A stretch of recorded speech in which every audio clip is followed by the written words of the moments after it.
আমাদের মা বোনেরা বেশিরভাগই বসে বসে নামাজ আদায় করেন, তাদের কি নামাজ হবে? তেঁতুল খেলে বা তেঁতুল গাছের নিচে হাঁটলে নাকি মেধা কমে যায়, এটা কি সত্যি? ফরজ গোসলের উত্তম পদ্ধতি কি? শিক্ষকরা যদি শরীরের কোনো স্থানে প্রহার করে তাহলে সে স্থান কি জান্নাতে যাবে? তেঁতুল গাছের কাঠ দিয়ে ঘর বানানোর ব্যাপারে কি কোনো নিষেধাজ্ঞা আছে? এটা কি অশুভ? মাগরিবের জামাতের আগে কি আসরের কাজা নামাজ আদায় করা যাবে? আমার মেয়ের আকিকা করানোর জন্য কোনো এতিমখানায় খাসি দিয়ে দিলে কি আকিকা আদায় হবে? বাচ্চা ডেলিভারির সময় ও পরে 40 দিন যে কাপড় মায়েরা পরিধান করেন, পরবর্তীতে সে কাপড় ধুয়ে পরিধান করে কি নামাজ পড়া যাবে?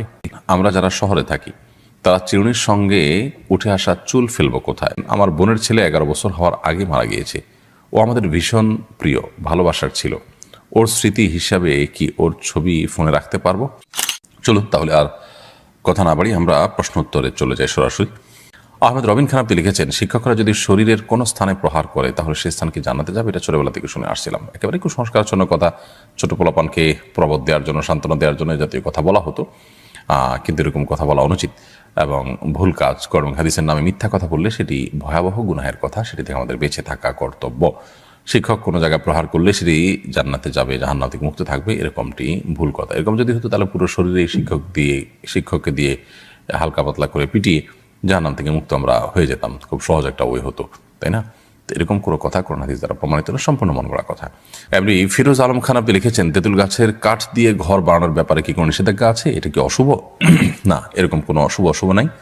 যে কোনো গাছের কাঠই আমরা আমাদের ঘর বাড়িতে লাগাতে পারবো, এতে কল্যাণের কোনো ব্যাপার নেই। আমরা যদি এরকম কোনো কিছু মনে করে থাকি সেটা একান্তই আমাদের কুসংস্কার ছাড়া আর কিছুই নয়। সঞ্জিদা কনা আপনি লিখেছেন, আমার মেয়ের আকিকা করানোর জন্য কোনো এতিমখানায় খাসি দিয়ে দিলে কি আকিকা আদায় হবে? মেয়ের আকিকা হোক, ছেলের আকিকা হোক, আকিকার গোশত কোরবানির গোশতের মতো নিজেরা খেতে পারেন, আত্মীয় স্বজনকে খাওয়াতে পারেন, গরিব দুঃখীকে দিতে পারেন। আপনি যদি পুরো আকিকার পশুটি এতিমখানা বা মাদ্রাসা বা কোনো গরিব মানুষকে দিয়ে দেন এবং বলে দেন তুমি আমার তরফ থেকে আকিকা করে নিও, তাহলে সে যদি আপনার বাচ্চার তরফ থেকে আকিকা হিসাবে এটাকে জবে করে নিজেরা খেয়ে না, আকিকা আদায় হয়ে যাবে। তবে এমনটি করা আমরা অনেকে মনে করি জরুরি বা বিশেষভাবে এটা করাটা বোধ হয় কাঙ্ক্ষিত। এই ক্ষেত্রে ব্যাপারটি সেরকম না, এটা একান্ত আপনার ইচ্ছার উপর নির্ভর করে। যেমন পুরো আকিকার গোশত আমি এতিমদের খাওয়াতে চাই, এটা আপনার ব্যাপার।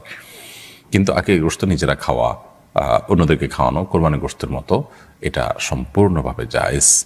অতএব আপনি কিছু খেলেন, কিছু তাদেরকে দান করলেন, সেটা হতে পারে। নিতো আপনি লিখেছেন, আমার বোনের ছেলে 11 বছর হওয়ার আগে মারা গিয়েছে। ও আমাদের ভীষণ প্রিয়, ভালোবাসার ছিল। ওর স্মৃতি হিসাবে কি ওর ছবি ফোনে রাখতে পারবো? ফোনে আপনি তার যে ফটোগ্রাফির ছবি সেটি রাখলে গুনাহ হবে না ইনশাআল্লাহ তাআলা। তবে অনেক ওলামায়ে কেরাম এই ফটোগ্রাফিক ছবিকেও প্রিন্টেড ছবির মতোই হারাম মনে করেন এবং নিষেধ করেন।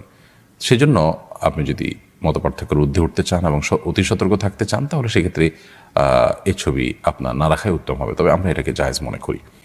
তানজিম যারা আপনি লিখেছেন, আমি ছোট থেকে শুনে আসছি তেঁতুল খেলে বা তেঁতুল গাছের নিচে হাঁটলে নাকি মেধা কমে যায়, এটা কি সত্যি?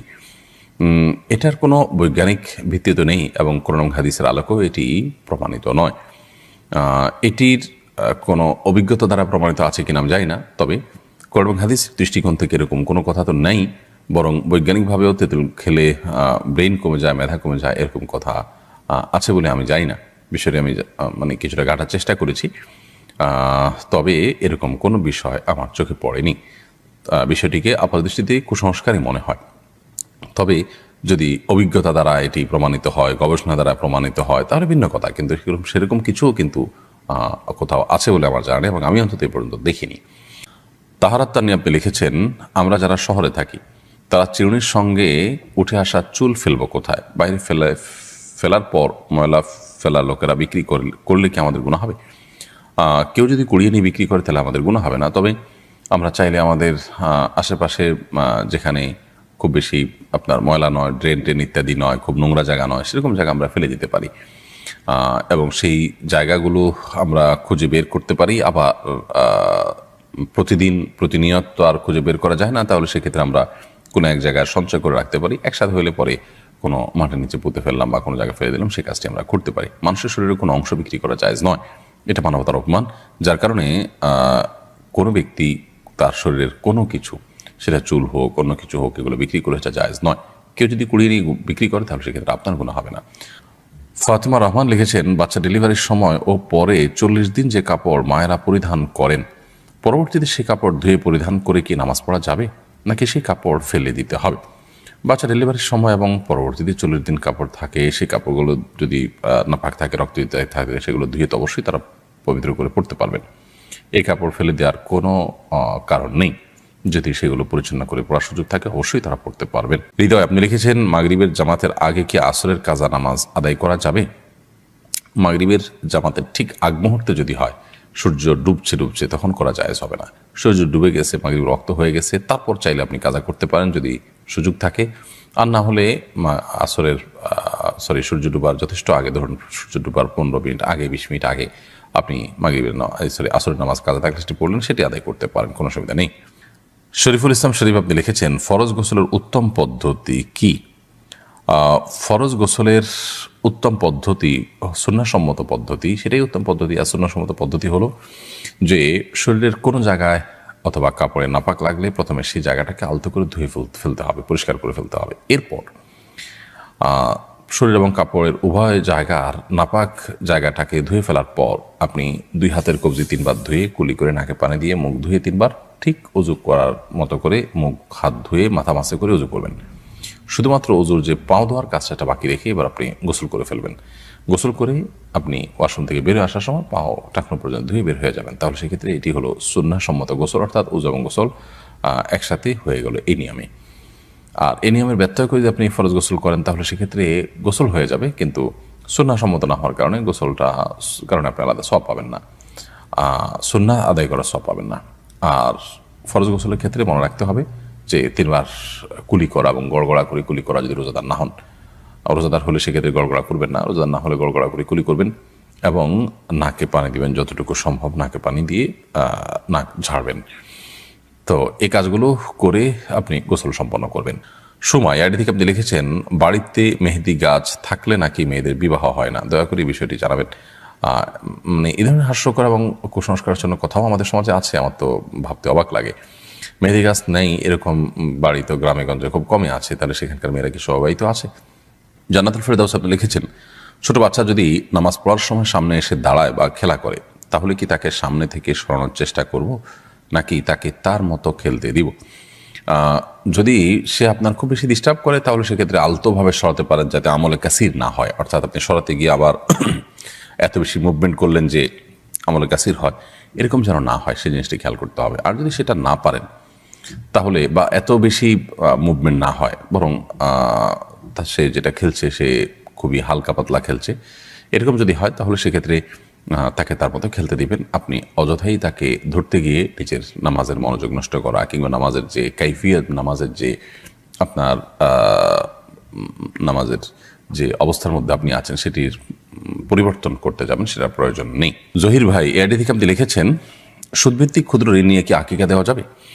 আকিকা দেওয়া একটা ইবাদত এবং ভালো কাজ, কিন্তু সে ভালো কাজ করতে গিয়ে যদি আপনি সুদে লোন নেন তাহলে সেক্ষেত্রে আপনি গুনাহগার হবেন। এর কারণে সওয়াবের পরিবর্তে আপনার আরও গুনাহ হবে। কারণ সুদ ইসলামের সবচেয়ে ভয়াবহ হারাম কাজ। হারাম উপার্জনের মধ্যে সবচেয়ে ভয়াবহ হলো অন্যের হকের পরেই সুদের যে উপার্জন সেটি। অতএব সুদ ভিত্তিক যে ঋণ আপনি গ্রহণ করছেন সেটি দিয়ে যদি আপনি আকিকা দেন তাহলে আপনি পরিষ্কার কবিরা গুনাহ করেছেন। আকিকা দেওয়াটা ফরজ ওয়াজিব নয়, কিন্তু আপনি একটি নফল কাজের জন্য একটি ফরজ কাজ লঙ্ঘন করেছেন। বিষয়টা অত্যন্ত ভয়াবহ এবং কোন অবস্থাতে এটা জায়েজ হতে পারে না। রিজন হাসান তাসিন আপনি লিখেছেন, নিজের হায়াত থেকে বাবা মা অথবা প্রিয়জনের হায়াত বাড়িয়ে দেওয়ার দোয়া করলে কি গুনাহ হবে? এরকম দোয়া আসলে কোনো অর্থবহ দোয়া নয়। কারণ আসলে আপনার হায়াত থেকে বাড়িয়ে আরেকজনকে দিবেন বা কেউ কারোর হায়াত থেকে কমানো হবে, আরেক জায়গায় প্লাস করা হবে, মাইনাস করা হবে, এরকম কোনো অপশন নেই, আসলে আমাদের হাতে অন্তত নেই। আল্লাহ সুবহানাহু ওয়া তাআলা প্রত্যেকের জন্য যা বরাদ্দ রেখেছেন তিনি তাই ভোগ করবেন, কারণ সুন্নাহ সেটাই বলে। অতএব এরকম দোয়া করা অমূলক দোয়া, এ দোয়া অর্থবহ কোনো দোয়া নয়। আমরা যেটি করতে পারি সেটা হলো যাদের নেক হায়াত বৃদ্ধি চাই তাদের জন্য আমরা আল্লাহর কাছে দোয়া করবো, আল্লাহ তার হায়াত বৃদ্ধি করে দেন, তাকে নেক হায়াত দেন, দীর্ঘদিন তাকে আপনি ইমানের সাথে বাঁচিয়ে রাখেন, আমলের সাথে বাঁচিয়ে রাখেন, সেই দোয়া আমরা করতে পারি। কিন্তু অমুকের হায়াত থেকে আমার নিজের হায়াত থেকে আপনি কমায় তাকে বাড়ায় দেন, এটার কোনো প্রয়োজন নেই, কারণ আল্লাহর কাছে তো অভাব পড়েনি যে আমারটা কমায় তাকে বাড়ায় দিতে হবে। তানজিম যারা আপনি লিখেছেন, আমি ছোট থেকে শুনে আসছি তেঁতুল খেলে বা তেঁতুল গাছের নিচে হাঁটলে নাকি মেধা কমে যায়, এটা কি সত্যি? এটার কোনো বৈজ্ঞানিক ভিত্তি তো নেই এবং কোরআন এবং হাদিসের আলোকেও এটি প্রমাণিত নয়। এটির কোনো অভিজ্ঞতা দ্বারা প্রমাণিত আছে কিনা আমি জানি না, তবে কোরআন এবং হাদিস দৃষ্টিকোণ থেকে এরকম কোনো কথা তো নেই বরং বৈজ্ঞানিকভাবেও তেঁতুল খেলে ব্রেইন কমে যায়, মেধা কমে যায়, এরকম কথা আছে বলে আমি জানি না। বিষয়টি আমি মানে কিছুটা ঘাটার চেষ্টা করেছি, তবে এরকম কোনো বিষয় আমার চোখে পড়েনি। বিষয়টিকে আপাতদৃষ্টিতে কুসংস্কারই মনে হয়। তবে যদি অভিজ্ঞতা দ্বারা এটি প্রমাণিত হয়, গবেষণা দ্বারা প্রমাণিত হয়, তাহলে ভিন্ন কথা। কিন্তু সেরকম কিছুও কিন্তু কোথাও আছে বলে আমার জানা নেই, এবং আমি অন্তত এ পর্যন্ত দেখিনি।